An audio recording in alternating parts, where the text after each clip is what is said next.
오늘 주일 오전 내게 능력 주시는 자 안에서 라는 제목을 가지고 말씀을 전하고자 합니다. 하나님은 우리를 너무나도 사랑하시기 때문에 저와 여러분에게 무한한 가능성을 주셨습니다. 하지만 많은 사람들은 쉽게 포기하는 것을 봅니다. 끈질기게 노력하다 하기보다는 어려운 문제에 부딪히다 보면 나는 할 수 없어, 내가 가진 능력은 여기까지야, 내가 아무리 애써봤지만 소용이 없어 라는 넋두리를 늘어놓곤 합니다. 좌절하고 낙심합니다.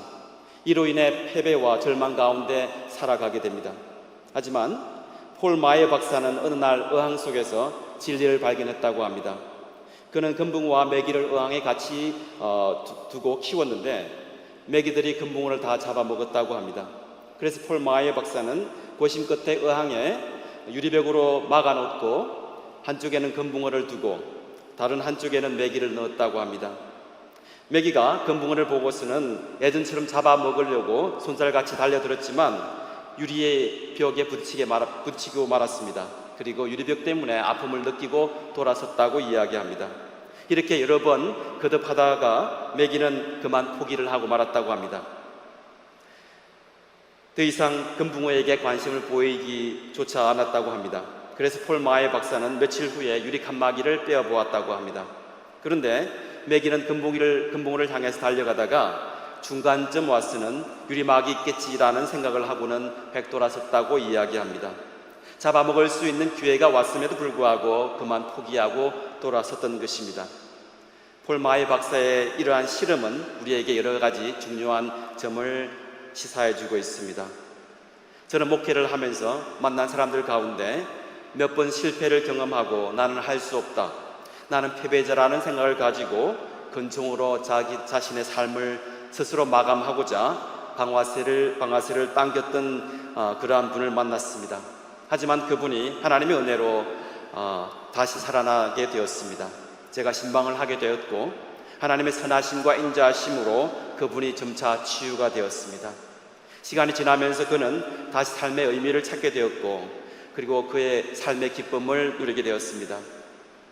사람이 몇 번 실패했다고 해서 낙심하고 좌절해서 나는 할 수 없다, 나는 패배자라고 자포자기한다면 결코 하나님이 주시는 놀라운 축복을 누릴 수가 없습니다. 그렇다면 왜 사람들이 좌절하게 됩니까? 왜 쉽게 포기합니까?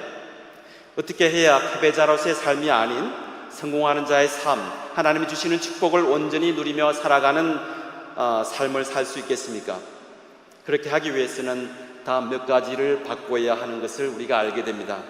먼저 우리는 생각을 바꾸어야 합니다. 생각을 바꾸게 되면 점차 인생도 바꾸어지게 되는 것입니다.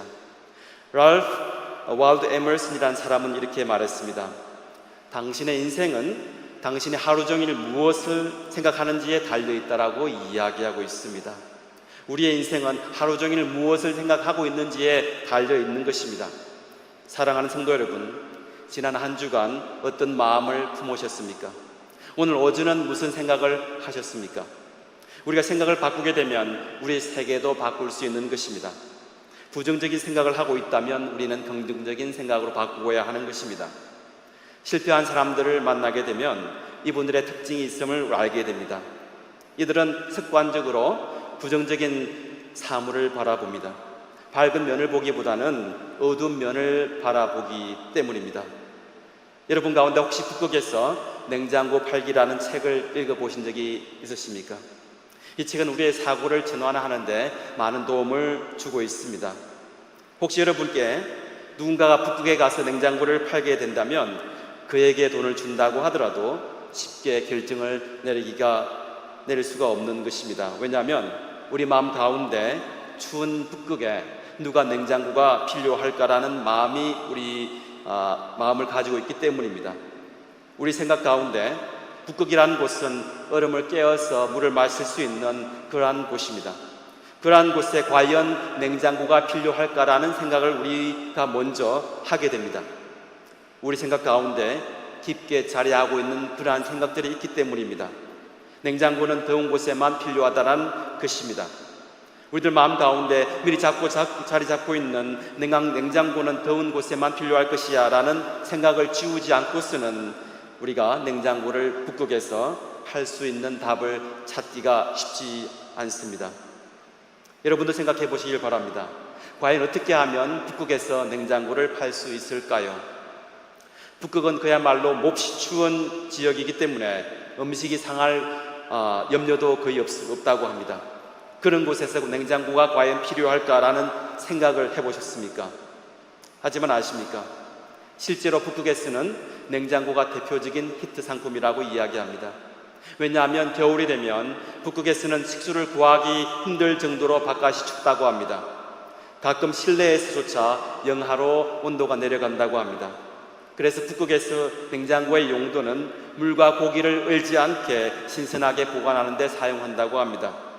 그래서 이제는 북극에도 냉장고가 필요하게 되었다는 것입니다. 즉 같은 물건이라도 이러한 새로운 발견을 통해서 사람의 마음을 움직이게 되는 것입니다.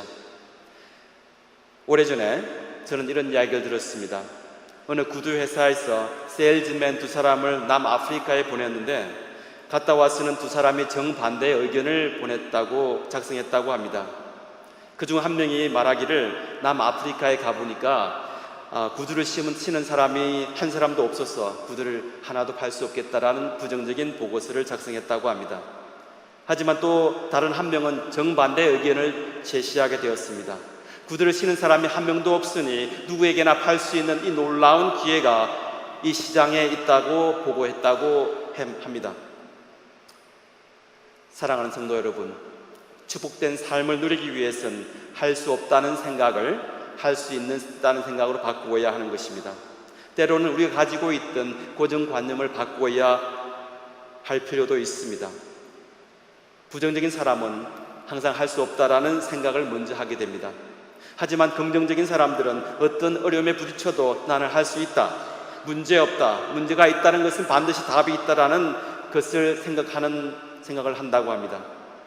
그런데 많은 사람들이 무한한 가능성을 두고 도전을 하지 않고 눈앞에 보이는 어려움만을 보고 나는 할 수 없어, 나는 못할 거야, 해봤자 실패할 거야 하고 시도조차 하지 않는 사람들이 이 땅에 너무나도 많다라는 것입니다. 사람은 자기의 생각에 갇혀 사는 존재임을 고백합니다. 자기가 가지고 있는 생각에 따라서 살 수밖에 없는 것입니다. 그래서 우리는 우리의 마음과 생각을 때로는 바꾸어야 하는 것입니다. 창세기 1장 28절 말씀을 보면 하나님이 그들에게 복을 베푸셨다. 하나님이 그들에게 말씀하시기를 생육하고 번성하며 땅에 충만하여라. 땅을 정복하여라. 바다의 고기와 공중의 새와 땅 위에서 살고 움직이는 모든 생물을 다스리라고 말씀하고 계십니다. 이렇게 하나님께서는 저와 여러분에게 복을 주셨고 생육하고 번성하라고 말씀하셨고 그리고 그 땅을 정복하라고 이야기하셨습니다. 하지만 이 땅을 정복하고 다스리기 위해서는 그곳을 바라봐야 하는 것입니다. 바라보지도 않고 미리 포기하는 것은 이치에 맞지 않습니다. 정상을 바라보면서 큰 꿈을 꾸고 비전을 가지고 준비하는 사람이 정상에 오를 수 있는 것입니다. 어떤 사람이 낚시를 하고 있었다고 합니다. 지나가는 사람이 낚시를 하는 모양을 보니까 조금 이상합니다. 물고기를 잡은 이후에 자를 재기 시작하는 모습을 보았습니다. 그리고 자를 재어서 10인치 이하가 되면 바구니에 넣고 그보다 큰 것은 도로 놓아 주었다고 합니다. 그가 하는 행동이 하도 이상해서 지나가는 사람이 물었다고 합니다. 당신은 왜 10인치 이하가 되는 물고기만 잡고 그보다 큰 물고기는 놓아주느냐고 했더니 그의 대답이 기가 막힙니다. 자신의 집에 가장 큰 프라이팬의 지름이 10인치가 되지 않아서 그렇다는 것입니다. 이와 마찬가지로 사람들의 머리에는 하루에도 수백 가지가 넘는 아이디어가 지나간다고 합니다. 하지만 크고 좋은 것을 버리고 조그만 것을 붙잡기 때문에 사람들은 성공하지 못한다고 하는 것입니다. 둘째로, 하나님이 주시는 축복된 삶을 누리기 위해서는 우리의 생각을 바꿀 뿐만 아니라 우리의 말과 행동을 바꾸어야 한다는 것입니다. 우리의 행동을 결정짓는 것은 우리의 입에서 나오는 말입니다. 야고보서 3장 4절에서 5절 말씀을 보시면 배가 아무리 커도 또 거센 바람에 밀려도 매우 작은 키로 조종하며 사공이 마음먹은 곳으로 끌려간다고 합니다. 이와 마찬가지로 우리의 입도 마찬가지인 것입니다. 우리의 입의 혀는 배의 키와 같다고 성경 말씀은 이야기하고 있습니다. 우리의 인생의 길을 결정하는데, 움직이는데 우리의 말이 그만큼 중요하다는 것을 이야기하고 있습니다. 우리의 사람의 혀가 온 몸을 지배한다고 이야기하고 있습니다. 하나님이 주시는 축복된 삶을 온전히 누리기 위해서는 부정적이고 패배적인 말에서 긍정적이고 그리고 성공적인 말로 바꾸어야 하는 것입니다. 할 수 없다 대신에 할 수 있다는 말로 우리는 바꾸어야 하는 것입니다. 큰일 났다는 말 대신에 우리는 문제 없다라는 말로 바꾸어야 하는 것입니다. 불평이나 원망의 말 대신에 감사의 말, 긍정의 말을 해야 하는 것입니다. 여러분, 축복받는 말, 은혜의 말을 이 땅에 선포하시기를 원합니다. 저는 목회하는 가운데 가까이 다가서기 힘든 사람들이 있음을 고백합니다. 이들은 죄를 많이 지은 사람들이 아닙니다. 가까이 다가서기 힘든 사람들은 말버릇이 나쁜 사람들입니다. 불평하는 말, 남을 헐뜯는 말, 절망적인 말을 하는 사람들입니다. 하지만 정작 이들은 자신이 그런 말을 하고 있는지를 모를 때가 많이 있습니다. 왜냐하면 이미 이러한 것들이 습관이 되어버린 것입니다. 자기도 모르는 사이에 그들의 삶의 습관이, 삶의 내용이 이미 부정적인 것들로 가득 차 있음을 보게 됩니다. 그래서 부정적인 것들이 입에서 나오게 되는 것입니다. 하나님이 주신 축복을 온전히 누리기 위해서는 우리는 입을 조심해야 하는 것입니다.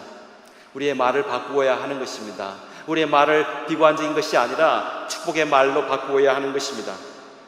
마지막으로 하나님이 주시는 축복을 온전히 누리기 위해서는 하나님의 함께 하심을 믿고 한 걸음 한 걸음 나아가기를 원합니다.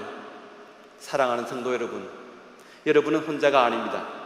처한 현실만을 바라보면 좌절하기가 쉽습니다.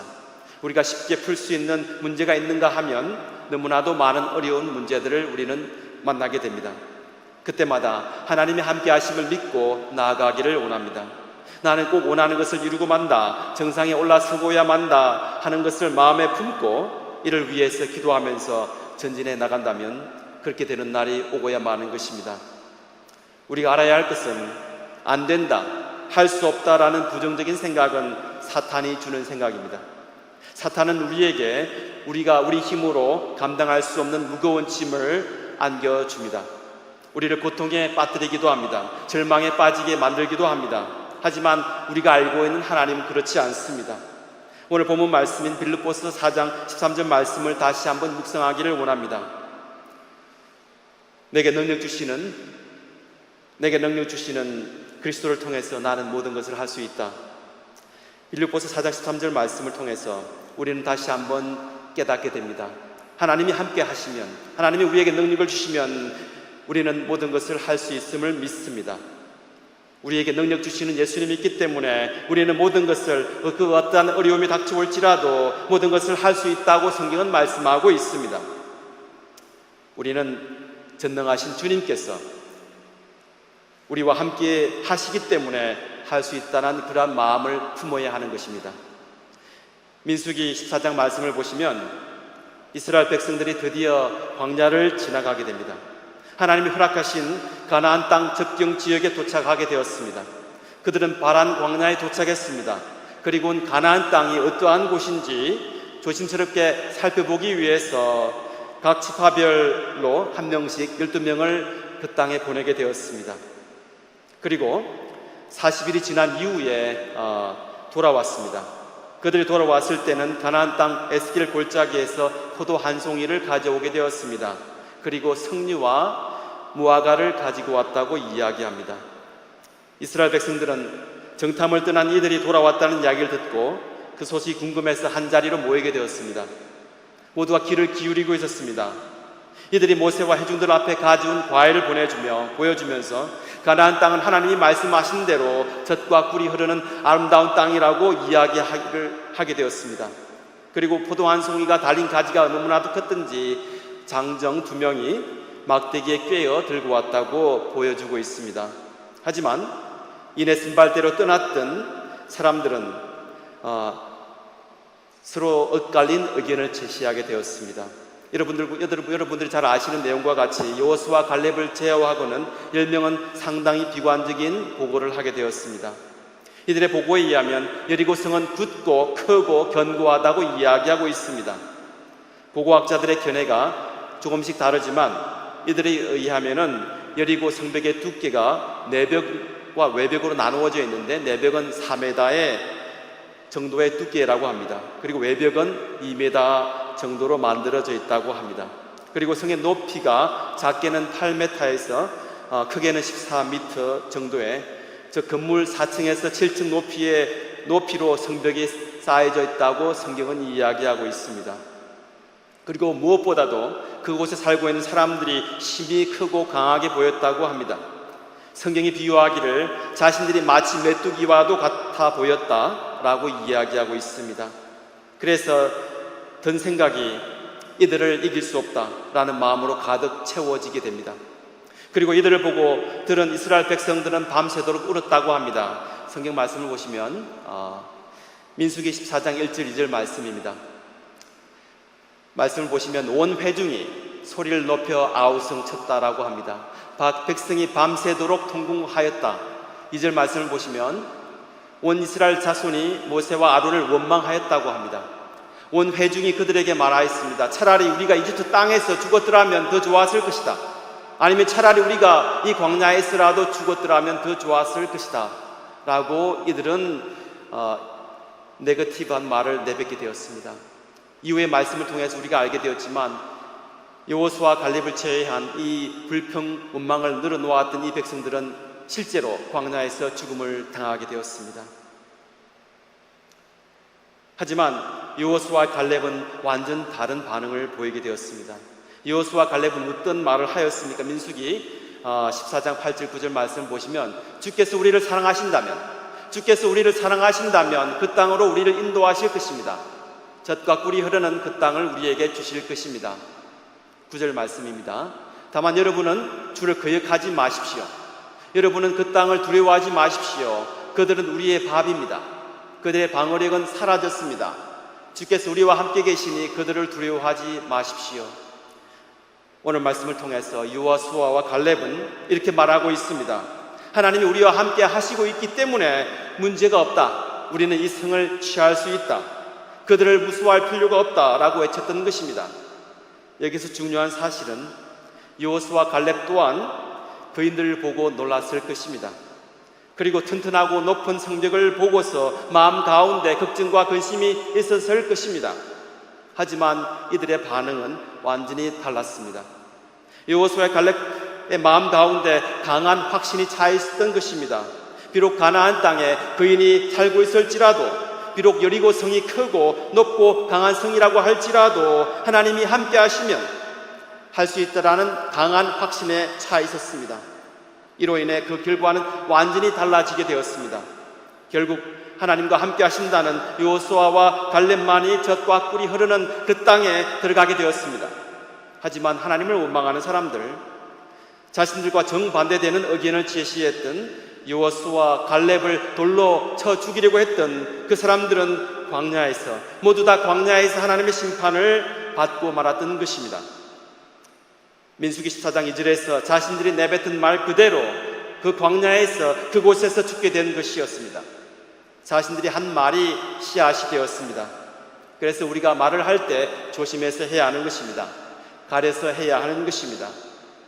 오늘 사도 바울이 빌립보서 4장 13절 말씀을 통해서 고백한 바와 같이 내게 능력 주시는 자 안에서 모든 것을 내가 할 수 있다 라는 이 말씀을 우리 마음 가운데 품어야 하는 것입니다. 다윗도 어린 소년의 몸으로 무작정 그인 골리앗 앞에 나아갈 때 하나님이 함께 하심을 믿고 나아갔기 때문에 승리했던 것입니다. 사랑하는 성도 여러분, 우리가 살아가는 세상은 녹록지 않음을 고백합니다. 세상의 성은 크고 높고 강하게 보입니다. 여호수아 갈렙이 가나안 땅에 살고 있는 그인들을 보았던 것처럼 이 땅에 살고 있는 강한 상대들을 우리는 만나게 될 때가 많이 있습니다. 다윗이 상대했던 골리앗처럼 우리가 만나는 세상은 하나님의 이름을 모욕하는 사람들이 있습니다. 하지만 오늘 말씀을 통해서 깨닫는 중요한 사실은 여호수아 갈렙처럼 다윗처럼 하나님이 함께 하심을 믿고 나아가야 하는 것입니다. 그래야 우리는 승리할 수 있습니다. 오늘 말씀을 붙드시기를 원합니다. 하나님께서 우리에게 능력 주시는 자 안에서 모든 것을 할 수 있다라는 이 말씀을 우리들의 마음 가운데 품고 이번 한 주를 지내기를 원합니다. 하나님의 은혜가 넘치는 그레이스 비전 감리교회가 되기를 원합니다. 다 같이 기도하시겠습니다. Gracious Heavenly Father, we give thanks for the blessings we have received, the words you have spoken to your people present in this place, on this holy ground you set apart for your people. Lord, we heard your voice, the powerful voice you spoke to your people. Lord, we are afraid, just like the other people, but we know Joshua and Caleb confessed, you are God Almighty, you are the one who knows your people. 하나님 아버지 감사합니다. 오늘 말씀을 통해서 여호수아와 갈렙이 그들이 가졌던 그 믿음을 갖기를 원합니다. 강한 믿음을 갖기를 원합니다. 때로는 우리가 이 세상을 살아가면서 흔들릴 때가 있음을 고백합니다. 우리가 자이언트를 만날 때, 이 세상에 우리가 예상하지 못했던 일들을 만나게 될 때 때로는 우리가 실망하기도 합니다. 넘어질 때도 있습니다. 하지만 우리가 넘어지지 않고 다시 일어서기를 원합니다. 하나님, 당신의 자녀들 기억하여 주시고 오늘 말씀을 통해서 다시 한번 강하게 일어서는 당신의 자녀들이 되기를 원합니다. 하나님께서 붙잡아 주시옵소서. 오늘 말씀을 통해서 부정적인 생각을 가지기보다는 우리가 긍정적인 마음을 가지고 온전히 하나님만을 믿고 나아가기를 원합니다. 하나님께서 당신의 자녀들 기억해 주시고 붙잡아 주시옵소서. 이 모든 말씀 우리 주 예수 그리스도의 이름으로 기도드렸사옵니다. 아멘.